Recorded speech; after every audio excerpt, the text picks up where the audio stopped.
வணக்கம். நான் ஸ்ரீரங்கம் ரவி உங்களோட பேசிகிட்ருக்கேன். இது 2017ஆம் ஆண்டின் பலன்கள்.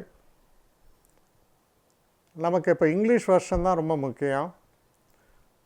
லாஸ்ட் டைம் 2016 நீங்கள் பார்த்துருக்கீங்க. பார்த்து நிறைய பேர் நல்ல ஒரு ஃபீட்பேக் எனக்கு கொடுத்தீங்க. இப்போ 2017ஆவது வருஷ பலனை 12 ராசிகளுக்கான பலன்களை நம்ம இப்போ தொடர்ந்து பார்க்கலாம். முதல்ல மேஷ ராசி. மேஷ ராசியை பொறுத்த வரைக்கும் உங்கள் ராசிக்கு அதிபதி யார் அப்படின்னு பார்த்தோன்னா செவ்வாய். உங்கள் ராசியில் பார்த்தீங்கன்னா கடந்த ஒரு 2 வருஷமாகவே மேஷராசி நேயர்கள் பல பேரும் 10க்கு 7 பேர்னு சொல்லிடலாம், ரொம்ப ஒரு பிரச்சனை. என்ன காரணம் அப்படின்னு பார்த்தீங்கன்னா, அந்த அஷ்டமத்து சனியுடைய ஒரு காலகட்டத்தில் நீங்கள் போயிட்டுருக்கீங்க. இந்த அஷ்டமத்து சனிங்கிறது 2.5 வருஷ காலம், சில நேரங்களில் 3 வருஷம் கூட இருந்துடும். கிட்டத்தட்ட ஒரு 2.25 வருஷம் உங்கள் ராசியில் இந்த வாட்டி சஞ்சாரம் பண்ணுற மாதிரி இருக்குது, அதாவது அஷ்டமத்தில். சரி, இந்த அஷ்டமத்து சனி ஒரு விதத்தில் உங்களுக்கு பல பிரச்சனைகளை கொடுத்துட்ருக்கு. அதுக்கு அடுத்தபடியாக உங்களுடைய ராசிநாதன் செவ்வாய் நல்ல பலமாக ஆகும் பொழுது கொஞ்சம் மாற்றங்கள்லாம் ஏற்படும், நன்மைகள்லாம் ஏற்படும். உங்களுக்கு அனுகூலமான கிரகங்கள் அப்படின்னு சொன்னால் அது குரு, சூரியன், அப்புறம் உங்கள் லக்னாதிபதின்னு சொல்லக்கூடிய உங்கள் ராசிக்கு அதிபதியான செவ்வாய். இவங்க உங்களுக்கு பரிபூர்ண நல்லதை செய்வாங்க, அதில் ஒன்றும் சந்தேகமே இல்லை. இப்போ நம்ம பார்த்தோன்னா இந்த வருஷ தொடக்கத்தில் ஜனவரி மாதம் 28ஆம் தேதி முடிய சனி பகவான் அதே அஷ்டமத்தில் இருக்கார். ஆனால் உங்களுடைய அந்த கஷ்டங்களுக்கெல்லாம், அதாவது இது சொல்லுவாங்க light at the end of the டனல்மாங்க, அது மாதிரி சனி பகவான் 28 ஜனவரி உங்களுடைய 8ஆம் வீட்டிலேருந்து 9ஆம் வீட்டுக்கு நகர்றார். இப்போ இதனுடைய விளைவாக என்ன நடக்கிறது அப்படின்னு பார்த்தீங்கன்னா, தொழில் ஸ்தானத்துக்கு அவருடைய பார்வை 10ஆம் வீட்டு பார்வை போகிறது, 2ஆம் வீட்டுக்கான பார்வையும் போகிறது. அப்போது 2ஆம் வீடு சனியுடைய பார்வையால் பாதிக்கப்படும். இப்போ 2ஆம் வீடு அப்படின்னா தனம், வாக்கு, குடும்பம்னு சொல்கிறோம். அப்போது நமக்கு வர வேண்டிய அந்த கேஷ் ஃப்ளோ, லிக்விடிட்டிங்கிறது, அதாவது கையில் பணப்புழக்கம்ங்கிறது ரொம்ப கஷ்டப்பட்டிருப்பீங்க. அதுலேருந்து ஒரு நல்ல ஒரு மாற்றம், கையில் நல்ல பணப்புழக்கம் ஏற்படும். தொழிலில் பெரும்பாலான மேஷராசி நேயர்கள் ரொம்ப ஒரு கஷ்டத்தில், ஒரு தொல்லையில் தொழில் பண்ணிகிட்ருக்காங்க. அவங்க உயர் அதிகாரிகளாலேயோ இல்லை சொந்த தொழில் பண்ணுறவங்க அந்த தொழில் நலிஞ்சு போயோ சரியான முறையில் நடக்காமையோ பல பிரச்சனைகளை சந்திச்சிட்ருந்துருப்பாங்க. ஆனால் இப்போது நடக்கக்கூடிய இந்த காலகட்டத்தில் என்ன ஆகும், இந்த ஜனவரி முடிகிறக்கூடியதில் ஒரு பெரிய ரிலீஃபு. அதாவது வேலை செய்கிறவங்களுக்கு அந்த மேலதிகாரியோ அந்த பிரச்சனை கொடுத்தவனோ விலகிடுவான், இல்லை நீங்கள் வேறு ஒரு நல்ல கம்பெனிக்கு மாறிடுவீங்க. 2ல் ஏதோ ஒன்று. ஏன்னா உங்களுக்கு நன்மைகள் நடக்கணும், உங்களுக்கு ரிலீஃப் கிடைக்கணும். அந்த ரிலீஃபு டெஃபினட்டாக பிப்ரவரி மாதம் உங்களுக்கு ஏற்பட்டுரும், அதில் ஒன்றும் சந்தேகமே இல்லை. அப்போ இந்த அஷ்டமத்து சனி விலகும் பொழுது எப்படின்னா, ஏதோ ஒரு 20 கிலோ பாறாங்கல்ல நம்ம முதுகில் தூக்கிட்டு போயிட்டு அதை இறக்கி வச்சுட்டு நம்ம ஃப்ரீயாக நடந்தால் என்ன ஒரு நிம்மதி ஏற்படுமோ, அது போன்ற ஒரு நிம்மதியை பெறக்கூடிய ஒரு காலகட்டம். அது ஜனவரியோடு உங்களுக்கு முடிஞ்சு பிப்ரவரியிலேருந்து நன்மைகள் ஏற்பட தொடங்கும். அப்போ கையில் பணப்புழக்கம் நல்லாயிருக்கும், வேலை நல்லாயிருக்கும். இது 2 இருந்தால் போருமே, ஒரு மனுஷனுக்கு இதை விட ஒரு பெரிய ஒரு சந்தோஷம் என்ன அப்படின்னு சொல்லலாம். அதே போல் மற்றொரு கிரகமான குரு. இந்த குரு எப்படி இருக்காருன்னு பார்த்தீங்கன்னா, இவர் உங்களுக்கு நல்ல யோகத்தை தரக்கூடியவர், தனத்தை தரக்கூடியவர். இவர் 6ஆம் வீட்டில் இருக்கார்.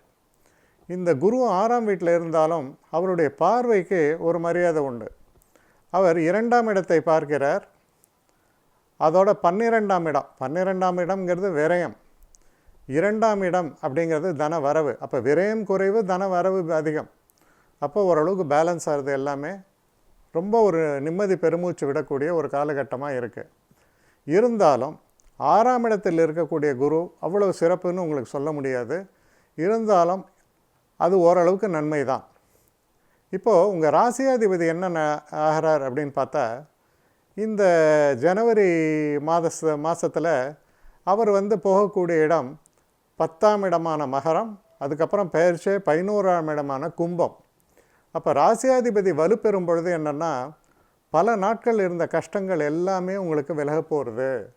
பிப்ரவரி மாதத்துலேருந்து, அதாவது ஜனவரி 15 தேதிக்கு மேலேயே பார்த்தீங்கன்னா அதிர்ஷ்டக்காற்று வீசும். மேலே மேலே உங்களுக்கு நன்மைகள் ஏற்படும். உங்களுடைய பிரச்சனைகள் எல்லாம் தீரக்கூடிய ஒரு காலகட்டமாக இது அமையும். இவ்வளோ நாள் நான் ஒரு சுமையில் இருந்தேன், அந்த சுமையிலேருந்து எனக்கு விடுதலை அப்படிங்கிற ஒரு நிலைப்பாடு ஏற்படும். இது இப்போ நம்ம முதல் குவார்ட்டர் பார்க்கலாம். அதாவது ஜனவரி மாதத்துலேருந்து மார்ச் மாதம் வரைக்கும் பார்க்கும் பொழுது, பிப்ரவரி மார்ச்சில் பெரிய அளவுக்கு நன்மைகள் தான். அதாவது ஒரு தொல்லையிலேருந்து விடுபடுறோம், ஒரு புதிய காற்றை சுவாசிக்கிறோம், ரொம்ப ஒரு பெரிய அளவுக்கு நன்மையை பெறுகிறோம். இது ஏற்படுறது பிப்ரவரி மாதத்துலேருந்தும் மார்ச் மாதத்துலேயும். சரி, அடுத்த குவார்ட்டருக்கு வருவோம். அதாவது ஏப்ரல், மே, ஜூன், இந்த 3 மாதங்கள் பார்த்தோம்னா ஒரு அதிசய நிகழ்வு அப்படின்னு கூட சொல்லலாம். என்னென்னா, உங்களுக்கு தனஸ்தானத்துக்கு அதிபதியான சுக்கிரன் 12ஆம் இடத்தில் இருக்கிறார். அப்போ என்னென்னா, ஒரு சுபகிரகம் 12ஆம் இடத்தில் இருக்கும்பொழுது செலவுகள் ஏற்படும், இல்லைன்னு சொல்லலை. ஆனால் அந்த சுபகிரகம் 12ஆம் இடத்துல விரயஸ்தானத்தில் இருக்கும்போது அது சுப விரயம். அதோடு இல்லாமல் இந்த சுக்கிரனுக்கு குரு பார்வை. அப்போ அதனுடைய விளைவு என்ன?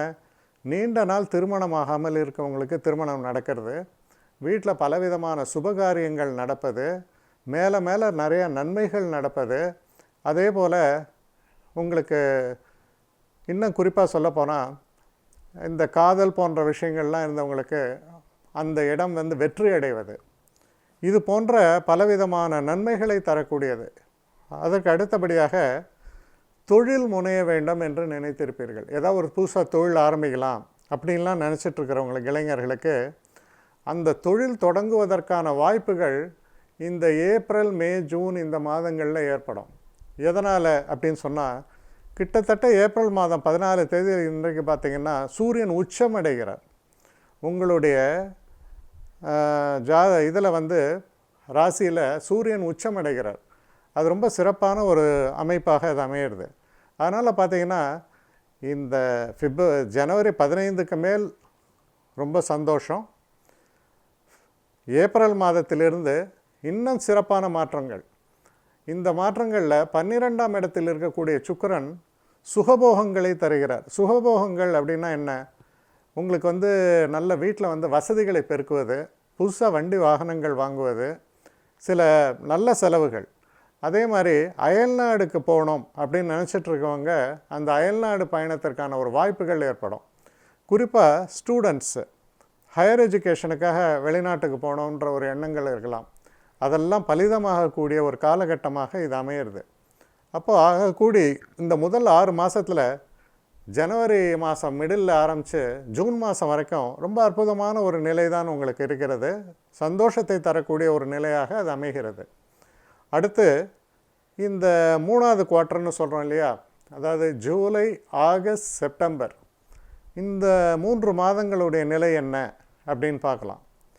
இந்த 3 மாதங்களை எடுத்து பார்க்கும் பொழுது, இந்த ஜூலை மாதம், ஆகஸ்ட் மாதம், செப்டம்பர் மாதம், இந்த மாதங்களில் உங்களுக்கு உங்கள் ராசிக்கு அதிபதியான செவ்வாய் ஒரு நல்லபடியாக தான் இருக்கார்.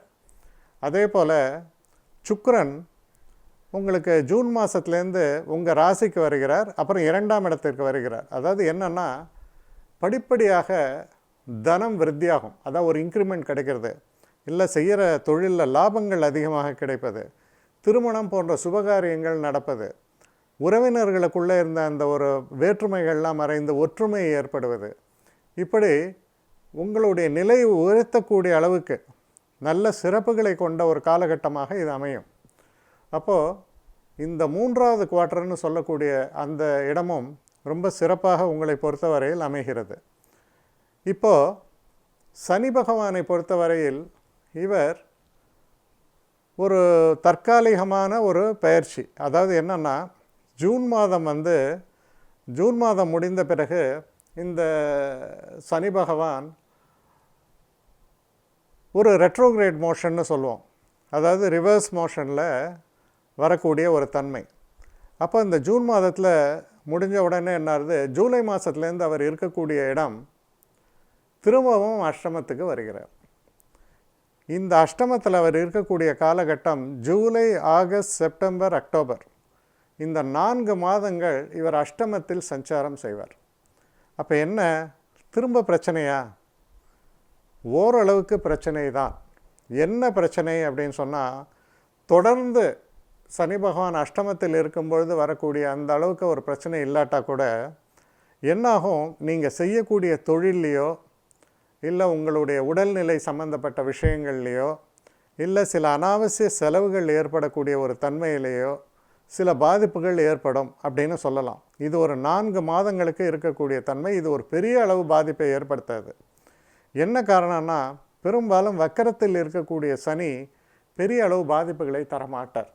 அதனால் ஓரளவுக்கு சிறிய அளவு பாதிப்புகள், அதாவது தொழிலில் கொஞ்சம் ப்ரெஷர் ஏற்படுறது, வேலை செய்கிற இடத்துல கொஞ்சம் தொல்லைகள் ஏற்படுவது, இதெல்லாம் பார்த்திங்கன்னா இந்த ஜூலைலேருந்து உங்களுக்கு அக்டோபர் மாதம் வரைக்கும் இருக்குது. குறிப்பாக இந்த காலகட்டம், இந்த 4 மாதம் இருக்குது பார்த்திங்களா, இந்த 4 மாதத்தில் முடிஞ்ச வரைக்கும் ரிஸ்க் ஃபேக்டர்ஸை தடுக்கிறது நல்லது. நான் புதுசாக வேலை மாற போகிறேன், நான் புதுசாக இதை பண்ண போகிறேன், அதை பண்ண போகிறேன், பெரிய அளவுக்கு இன்வெஸ்ட் பண்ணுறேன், இந்த மாதிரியான ஒரு டெசிஷன்ஸை இந்த ஒரு 4 மாதம் கொஞ்சம் யோசனை செய்து ஒத்தி போடுவது நல்லது. ஏன்னா இந்த காலகட்டம் உங்களுக்கு அனுசரணையாக இல்லை. இந்த காலகட்டத்தில் ஏதாவது ஒரு தவறுகளை செய்யும் பொழுது, இல்லை ஒருத்தரை நம்பி பெரிய கடனை கொடுக்கும் பொழுதோ, இல்லை ஏதோ ஒரு உதவி செய்கிறேன்னு பேர் வழின்னு ஏதோ ஒன்று பண்ணிவிட்டு அப்புறம் ஐயா நான் அந்த நேரத்தில் ரொம்ப கஷ்டப்பட்டார், நான் செஞ்சேன், ஆனால் எனக்கு ஒரு பணம் வரல அப்படின்லாம் புலம்புறதுல பாயிண்ட்டே இல்லை. அப்போ இந்த 4 மாதம் நீங்கள் கொஞ்சம் எச்சரிக்கையாக இருக்க வேண்டிய காலகட்டம். அதாவது எதுனா ஜூலை, ஆகஸ்ட், செப்டம்பர், அக்டோபர், இந்த 4 மாதம் நீங்கள் கொஞ்சம் எச்சரிக்கையாக இருக்க வேண்டிய ஒரு காலகட்டமாகத்தான் இருக்கிறது. அப்புறம் பார்த்திங்கன்னா கடைசி குவார்ட்டருக்கு வந்துட்டோம். October, November, December. இந்த அக்டோபர் மாதம் மட்டும் சனி கொஞ்சம் அட்வைஸாக இருக்கார். ஆனால் நவம்பரில் பர்மனெண்ட்டாக 9ஆம் இடத்துக்கு மாறிவிடுகிறார். அதனால் கிட்டத்தட்ட அக்டோபர் 15 தேதிக்கு மேலே நீங்கள் எடுத்துக்கொள்ளலாம் எல்லாமே நன்மை என்று. அப்போது இந்த என்டையர் வருஷத்தில் பார்க்கும் பொழுது, நான் இந்த கடைசி இதை பற்றி விளக்கிறேன் உங்களுக்கு.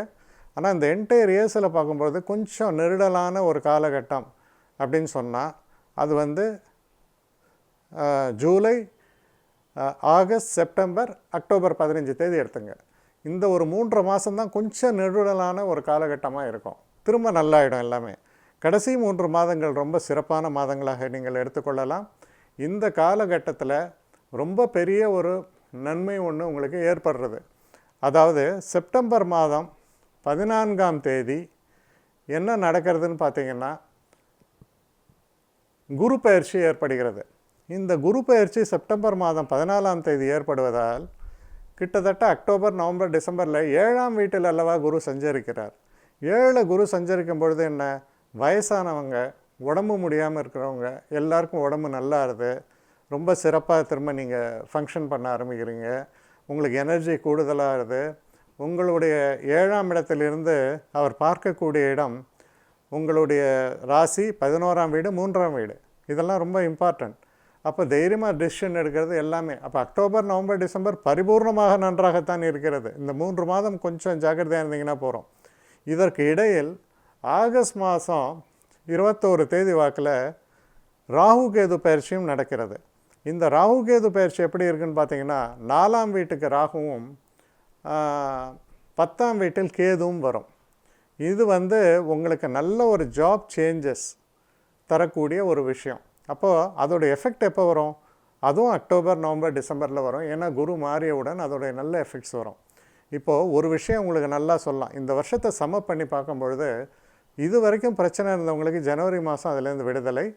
அது போக உங்கள் வாழ்க்கையில் பெரிய உயர்வை நீங்கள் எதிர்பார்த்துட்டு இருந்தீங்கன்னா அது அக்டோபர், நவம்பர், டிசம்பரில் அந்த உயர்வு என்பது திண்ணம் ஏற்படுவது திண்ணம்னு சொல்லலாம்.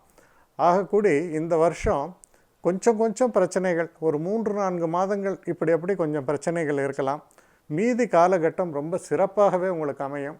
நிச்சயமாக 2016 விட 2017 ஃபார் சுப்பீரியர் அப்படின்னு சொல்கிற அளவுக்கு உங்களுக்கு அமக்கலமாக அமையுங்கிறதுல எல்லளவும் சந்தேகமே நீங்கள் பட வேண்டாம். தைரியமாக இந்த வருடம் உங்களுக்கு பெரிய நன்மைகளை தரக்கூடிய ஒரு வருடமாக ஆரம்பிக்கப் போகிறது என்பதில் ஐயமில்லை. இப்போது இந்த வருஷத்தில் நம்ம பண்ணக்கூடிய சில பரிகாரங்களை எல்லாம் கேட்பாங்க. அதற்கான ஒரு விளக்கங்களையும் தருகிறேன். இப்போது சனி வந்து ஒரு 8ஆம் இடத்திலிருந்து தொடங்குகிறது இந்த வருடம். குருவானவர் கிட்டத்தட்ட ஒரு 7-8 மாதம் 6ஆம் வீட்டில் இருக்கார். அப்போ முக்கியமான ஒரு பிரச்சனை வருவது அப்படின்னா சனிக்கு ஒரு பரிகாரம் செய்வது ரொம்பவும் விசேஷம். ஏன்னா நமக்கு ஆகாதவர்கள்ட்ட நம்ம பகை இல்லாமல் இருப்பது அப்படின்னு எடுத்துங்களேன். அப்போது ஏதோ ஒரு இடம், ஒரு திருநள்ளாறு இல்லை திருக்கொள்ளிக்காடு, இந்த போன்ற ஒரு சிறப்பான ஸ்தலங்கள்லாம் இருக்குது, சனியுடைய ஸ்தலங்கள். அந்த ஸ்தலங்களுக்கு சென்று வாருங்கள். முடிந்த வரையில் சனிக்கிழமைகளில் சனி பகவானுக்கு எள்ளு தீபம் போடுவதை வழக்கமாக கொள்ளுங்கள். ஏழைகளுக்கும் அந்த முடவர்கள் இப்படி இருக்கவங்களுக்கு உங்களால் ஆன உதவிகளை செய்யுங்கள். இது சனி பிரீதி. அதற்கு அடுத்தபடியாக